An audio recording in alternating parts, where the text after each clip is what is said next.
English आमच्या घरी आहे सर्वसाधारण, पण मा बापन चुलता आमच्या हिशोबाच नाही येऊ देत ना म्हणे.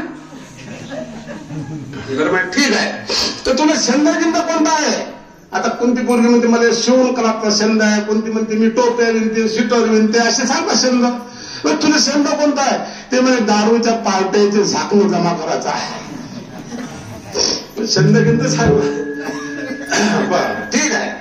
मग एक एक एक प्रश्न विचारू लागले. म्हणे बाई तुला काही संगीतात तू जमतं काय? ते म्हणे हो. मग म्हणे मग गाऊन दाखव. ते म्हणे वला आहे आईचा आहे वाळीला आजू काय दाखवलं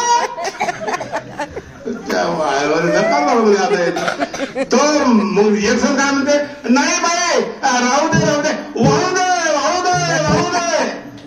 म्हणजे तो गाऊन वाला नको वाळू दे वाळू दे वाळू दे म्हणून जायची पोस्टी उठली आणि गेली एका ताटात वाळू घेऊन आली तिथे रेतीची भरून हे घ्या म्हणजे महाराज वाळू. मग म्या म्हटलं माझ्या सोयरीत जमण्यासारखीच आहे हे तुमची सोयरीत जमतात म्हटलंय याच्यात काही बांधणार नाही.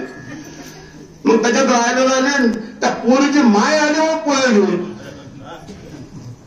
आता हे सारं सरलं झालं. आता हे जमलं जमलं जमलं जमलं ऐकूया लागलं. पोरीची माय आली पाहता तुम्हाला सांगत नाही पोरगी कशाला माझी होती. गाऊन दाखव म्हणजे गाणं म्हणून दाखव. तर ते म्हणे गाऊन मला आहे इथून तयार घराच्या म्हणून ना म्हटलं हे तुमची सोयी जमते. आता तुम्ही दोघे सारखेच झाले हे तसेच तेही तसेच. मग इथपर्यंत गोष्ट आल्यावर मग काय झालं शेवटी आई आली पोळे घेऊन आणि जशी पोळे घेऊन आली. आता गरिबीतलं घर मोठं करत होतं पता लागत नाही भाऊ कोणा खोलीत कोण बसलं काय आणि काय नाही.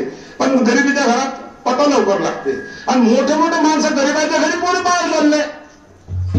मग ते बाई आली पोळे घेऊन आणि त्याला लागली आणि तिनं पाहिलं पोराच्या तोंडाकडे.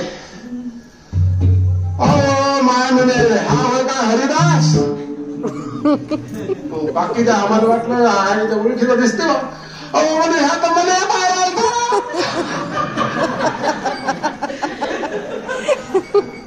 हा झाला म्हणजे पोरीला पण पोरगी देत नाही इथलं दोन देत नाही पोरगी. आणि बाबा तुटले पोरीला म्हटलं लवकर उठा इथून नाही तर यानंतर काही घरातून साहित्य आणलं बेल्ले टेम्पे तर आपली पंचायत बुट दिसणार नाहीत आपल्याला. चला आपण निघा पाहिजे. अशा प्रकारचे सोयी घेण्याचे प्रकार व्हायला लागले. आता म्हणून बरेचसे पोरं पोरी फार इमानदार आहेत.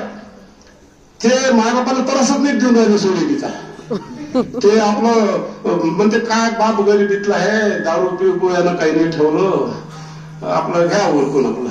पण लक्षात ठेवा कोणत्याही पाहून जाणाऱ्या पोरी असतील कोणा मास्तरच्या मागे गेलेल्या नाहीत, कोणा वकिलाच्या मागे गेलेल्या नाहीत, कोणा डॉक्टरच्या मागे गेलेल्या नाहीत, चांगल्या मोठ्या व्यापाऱ्याच्या मागे गेलेल्या नाहीत, कोणा चांगल्या शेतकऱ्याच्या मागे गेलेल्या नाहीत. जातील तर या फंगार पोराबरोबर जातील.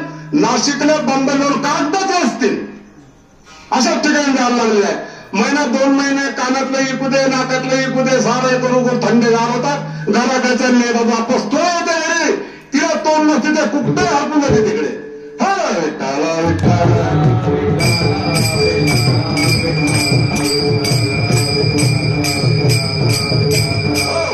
मग आता अशा प्रकारे हे तुमचं आयुष्य झालं आहे कुठपर्यंत जवळपास 30-35 पर्यंत है ना.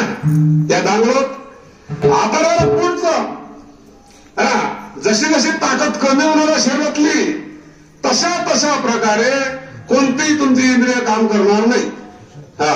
मला दुसऱ्या कळव्यामध्ये म्हणतात झालं हिमशक्ती नाकडो